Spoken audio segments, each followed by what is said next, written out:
El llamado Evangelio de la Serpiente es una leyenda que ha circulado en ámbitos esotéricos y estudios agnósticos, aunque no se conserva ningún manuscrito oficial con ese nombre. Según distintas fuentes, habría presentado una visión alternativa de Jesús como maestro de sabiduría interior, guiado por una figura femenina asociada a la serpiente del Edén. Más que un texto perdido, este evangelio funciona como un símbolo de las ideas y enseñanzas que quedaron fuera de la tradición oficial del cristianismo. El evangelio que desafía los cimientos del cristianismo. ¿Y si la serpiente del Edén no fuera el enemigo, sino la verdadera portadora del conocimiento? Esta pregunta no proviene de un tratado moderno ni de un autor de ficción, sino de los márgenes del pensamiento religioso más antiguo y radical del cristianismo, el gnosticismo. En ese rincón de la espiritualidad, donde el dogma se vuelve sospechoso y la verdad se busca en lo oculto, aparece una leyenda persistente. Se habla de un texto olvidado, omitido, perseguido, el Evangelio de la Serpiente. No hay una copia confirmada, ningún códice firmado con su título, pero su sombra se extiende a través de manuscritos apócrifos, de susurros entre escuelas esotéricas y de símbolos que resurgen una y otra vez en textos considerados heréticos desde hace siglos. No se trata solo de una rareza teológica, sino de una amenaza filosófica al relato central del cristianismo. La redención por sacrificio, el pecado original y la identificación de la serpiente con el mal absoluto. Según estas leyendas, el Evangelio de la Serpiente habría sido uno de los textos gnósticos que circularon entre comunidades disidentes en los primeros siglos de nuestra era. Se habría transmitido primero de forma oral, en círculos reducidos y cuidadosamente elegidos, antes de fijarse en papiros o códices que jamás llegaron al canon oficial. El contenido, profundamente subversivo, no solo reinterpretaba el relato del Génesis, sino que reformulaba por completo el papel de Jesús. En esta tradición, la serpiente no es un símbolo de caída, sino de despertar. Jesús no es un sacrificio, sino un maestro del despertar interior, y el Dios del Antiguo Testamento no es el Padre del que hablaba Cristo, sino el demiurgo, una entidad inferior que mantiene a la humanidad en un estado de ignorancia deliberada. Las primeras alusiones indirectas a una obra de este tipo no aparecen bajo ese nombre, pero sí en documentos como el Evangelio de Felipe, el Apócrifo de Juan o el Evangelio de Judas, todos ellos descubiertos en 1945 en la Biblioteca Gnóstica de Nag Hammadi. En estos textos, el universo se presenta como un sistema corrupto, gobernado por potestades y arcontes que distorsionan la verdadera luz. La serpiente, identificada con Sofía o la sabiduría femenina, aparece como guía, no como tentadora. Este marco teológico habría sido la base sobre la cual más tarde se construyó la idea de un evangelio específico dedicado a esa figura. En el siglo XIX, el ocultismo europeo recuperó muchas de estas ideas y les dio nueva forma.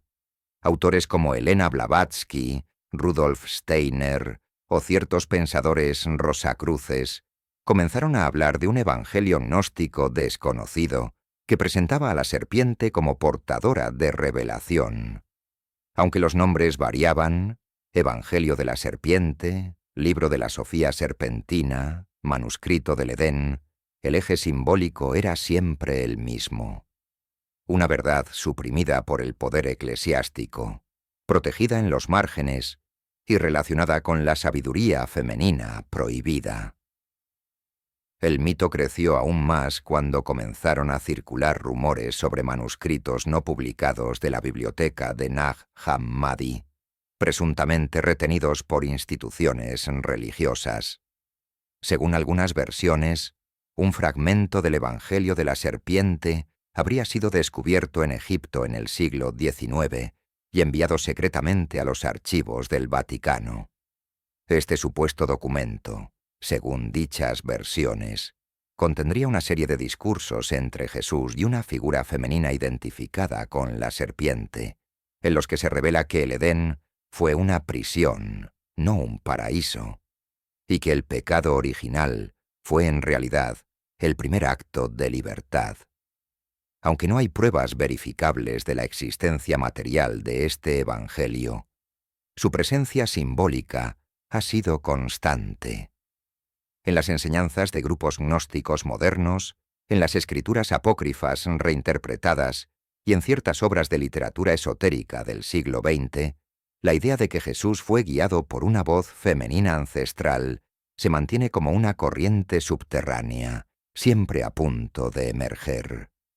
El primer capítulo de esta historia no demuestra que el Evangelio de la serpiente haya existido como códice, pero sí deja claro que su eco ha resonado durante siglos en las grietas del discurso oficial. Y si una verdad persiste sin ser escrita, quizás su poder no dependa de la tinta, sino de la duda que siembra.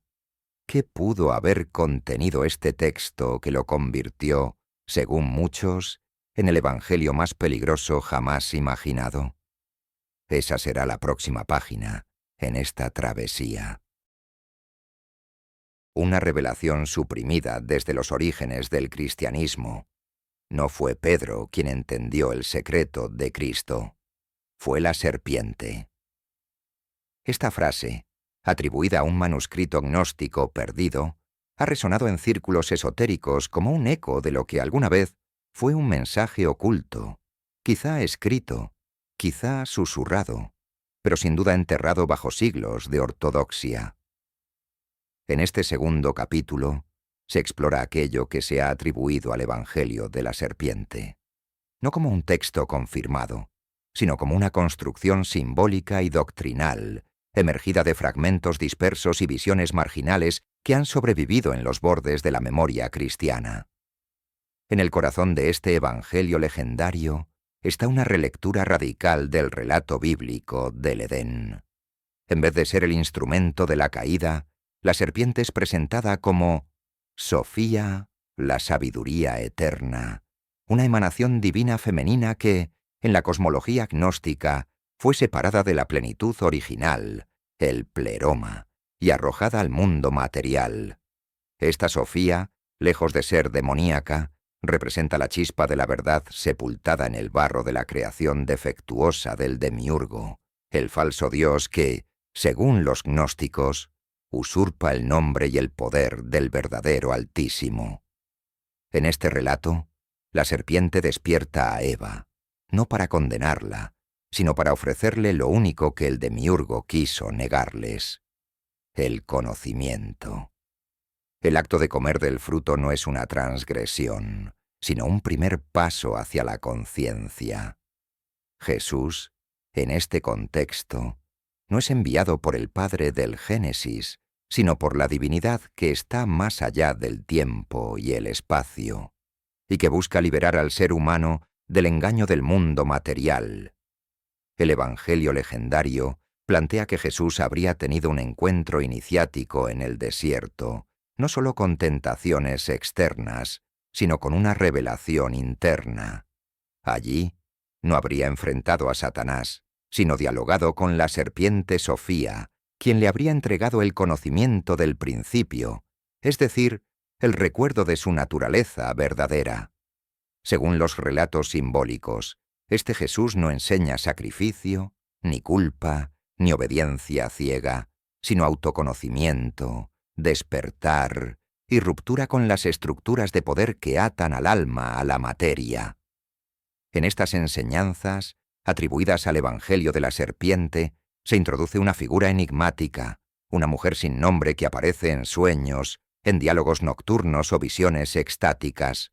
Esta entidad ha sido identificada con Lilith, con la Sofía caída, o incluso con la Madre del Abismo, una figura más allá del bien y del mal, que encarna el principio femenino reprimido por el patriarcado teológico. Ella instruye a Jesús sobre la verdadera historia del Edén, Le revela que el pecado original es un mito inventado para justificar la esclavitud espiritual y que la serpiente fue el único ser que habló la verdad. Uno de los pasajes más controvertidos atribuidos al texto sugiere que la crucifixión de Jesús no fue un sacrificio predestinado, sino la consecuencia inevitable de haber enseñado lo que los poderes del mundo no podían tolerar. Él habría transmitido en secreto a algunos discípulos, según ciertas corrientes, a María Magdalena en particular, el conocimiento profundo del origen divino del alma humana y la falsedad del Dios castigador. Esta enseñanza, sin embargo, habría sido suprimida por figuras como Pedro y los primeros jerarcas de la Iglesia, quienes temían el poder desestabilizador de una espiritualidad sin intermediarios. En esta versión, el reino de Dios no está en los cielos ni depende de credos, sino que el reino está dentro de vosotros, como sugiere el Evangelio de Tomás. La serpiente, como guía iniciática, no busca ser adorada ni temida, sino comprendida como símbolo del conocimiento interior, de la energía que sube por la columna como el fuego de la Kundalini, como la sabiduría ancestral de la humanidad antes de la caída de los sistemas dogmáticos. Lejos de ser un tratado diabólico, como lo presentarían sus detractores, el Evangelio de la serpiente es, según sus intérpretes, un canto a la libertad espiritual, a la reunificación de los principios femenino y masculino, y al despertar del alma desde el sueño del mundo. No es un texto que niegue a Cristo, sino que lo presenta en su forma más humana y más divina a la vez, no como un salvador externo, sino como un espejo para quienes se atreven a mirar dentro. Así, el contenido atribuido a este evangelio maldito no ofrece nuevas reglas, sino una nueva visión. Jesús como maestro de sí mismo, guiado por la voz de la serpiente que, desde el Edén hasta el Calvario, ha sido silenciada, pero no extinguida. Y si hubo una verdad así de poderosa, ¿quién tuvo interés en destruirla? El próximo capítulo abre las puertas del silencio institucional. El Evangelio, que no fue quemado por ser falso, sino por ser insoportable. La historia no está escrita por los vencedores, sino por quienes deciden qué se conserva y qué se quema. Con esta premisa se adentra este capítulo en uno de los aspectos más delicados y reveladores del mito en torno al Evangelio de la serpiente. Su supuesta supresión deliberada, no solo por su contenido, sino por el desafío que representaba a las estructuras más profundas del cristianismo institucional.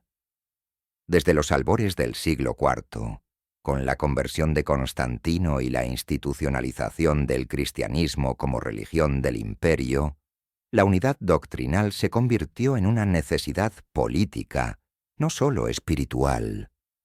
El Concilio de Nicea, convocado en el año 325 después de Cristo, fue el punto de inflexión. Allí se definió el canon, se establecieron los dogmas centrales, incluida la divinidad exclusiva de Jesús, y se condenaron las variantes gnósticas como heréticas. En ese marco, cualquier texto que propusiera una interpretación distinta del mensaje de Cristo fue rechazado, perseguido y, en muchos casos, sistemáticamente eliminado. El Evangelio de la serpiente, si alguna vez existió de manera textual, habría sido uno de esos documentos eliminados. Pero no por contener errores doctrinales simples, sino por enraizar su contenido en un símbolo inaceptable para la naciente ortodoxia. La serpiente como figura redentora, el conocimiento como vía de salvación y la sabiduría femenina como principio divino.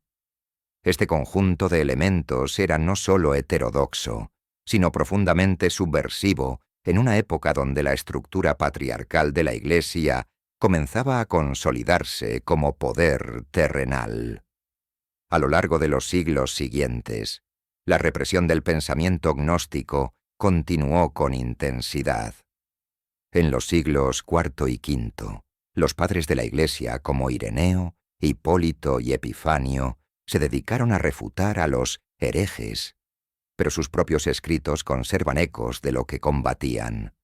Doctrinas que veían al Dios del Antiguo Testamento como inferior, textos que hablaban de una sabiduría oculta y enseñanzas que afirmaban que Jesús no vino a fundar una religión, sino a despertar una conciencia. Los manuscritos gnósticos que sobrevivieron lo hicieron bajo tierra, literalmente, enterrados en jarras de barro, ocultos en cuevas y escondidos por monjes disidentes o perseguidos, como ocurrió en Nag Hammadi en 1945. Pero del Evangelio de la Serpiente, ni rastro físico, solo referencias marginales, rumores y la persistente sospecha de que su contenido era tan incendiario que se le negó incluso la posibilidad del olvido natural. Fue buscado y extirpado.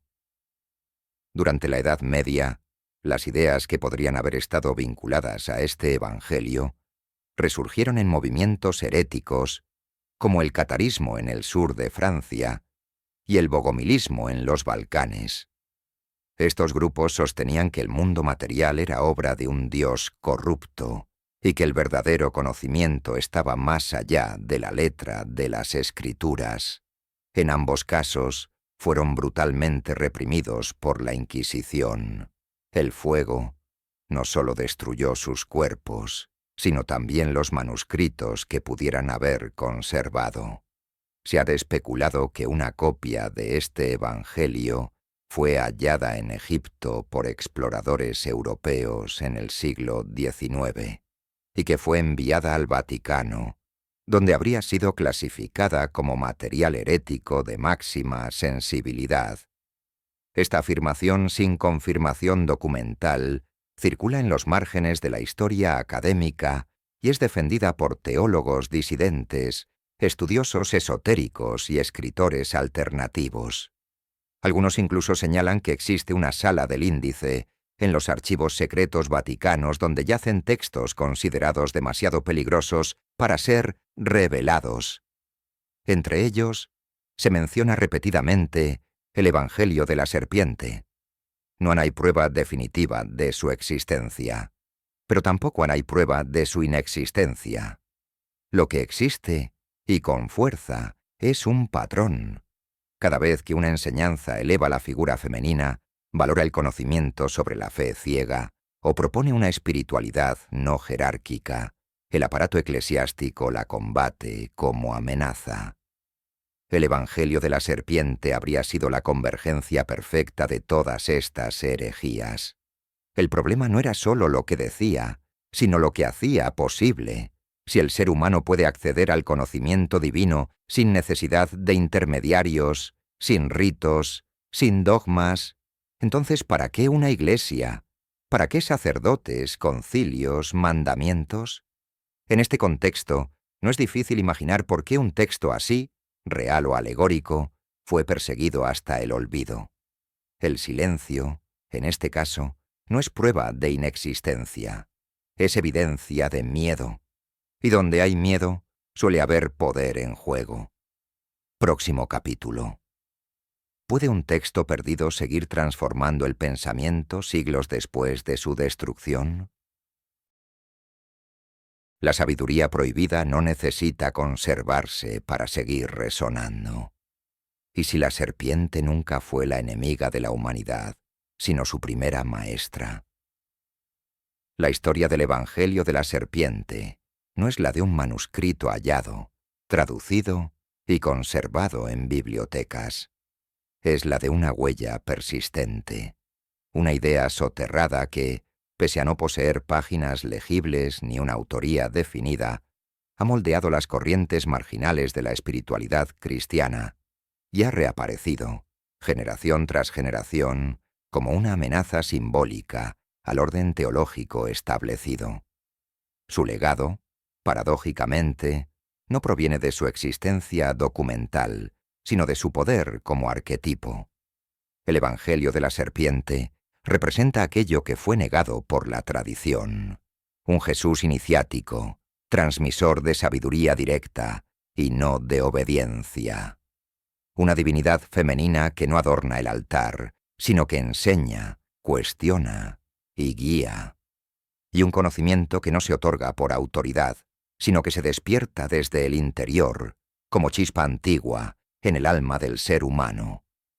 Esa estructura gnóstica resuena claramente en textos reales como el Evangelio de Judas, donde Jesús se ríe de los apóstoles que no comprenden el verdadero misterio, el Evangelio de Felipe, donde se sugiere un vínculo íntimo entre el Nazareno y María Magdalena como portadora de conocimiento oculto, y el apócrifo de Juan, que describe un Dios creador ciego e inferior, contrario al Padre invisible de la luz. A partir del siglo XIX, estas ideas encontraron nuevos ecos en las escuelas ocultistas europeas. Autores como Helena Blavatsky y movimientos como la teosofía y la antroposofía comenzaron a explorar la figura de la serpiente no como símbolo de pecado, sino como puente hacia dimensiones más elevadas de consciencia. En ese contexto, surgieron menciones dispersas de un evangelio de la serpiente, una tradición olvidada que habría sido suprimida, no por herejía banal, sino porque su contenido ofrecía una alternativa radical al cristianismo jerárquico. Este legado se reactivó con fuerza tras el descubrimiento de los textos de Nag Hammadi en 1945. Aunque en esos manuscritos no aparece ningún evangelio con ese nombre, la sensibilidad simbólica que transmiten, la visión crítica del Dios del Antiguo Testamento, la centralidad de lo femenino divino, la redención a través del conocimiento y no del sacrificio, encaja plenamente con lo que los esoteristas modernos atribuyen al Evangelio perdido. Así, el Evangelio de la serpiente funciona como un espejo de lo prohibido. Su figura no es la de un texto material, sino la de un arquetipo del saber marginado. Es la memoria de una voz silenciada, de una sabiduría que sobrevivió no por la tinta, sino por la transmisión oral, la resistencia interior y las herejías que no se dejaron domesticar. Es, en esencia, la imagen de todo lo que fue apartado del canon, no porque fuese falso, sino porque era incompatible con la estructura de poder que se edificaba sobre el nombre de Cristo. Hoy, sus ecos se encuentran en nuevas formas de espiritualidad gnóstica, en la revalorización de figuras femeninas como Lilith o María Magdalena, y en el rechazo creciente a las jerarquías espirituales que se interponen entre el ser humano y lo divino.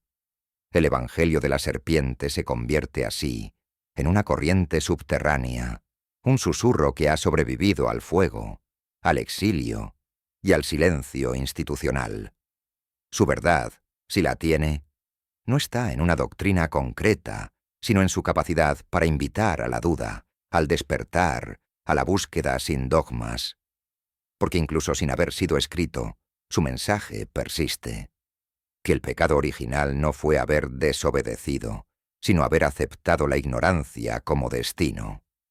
Y que la redención, quizás, no venga de la cruz, sino del conocimiento perdido entre el árbol y la serpiente. El Evangelio de la serpiente no necesita escribirse para existir. Vive en cada pregunta que desafía al dogma.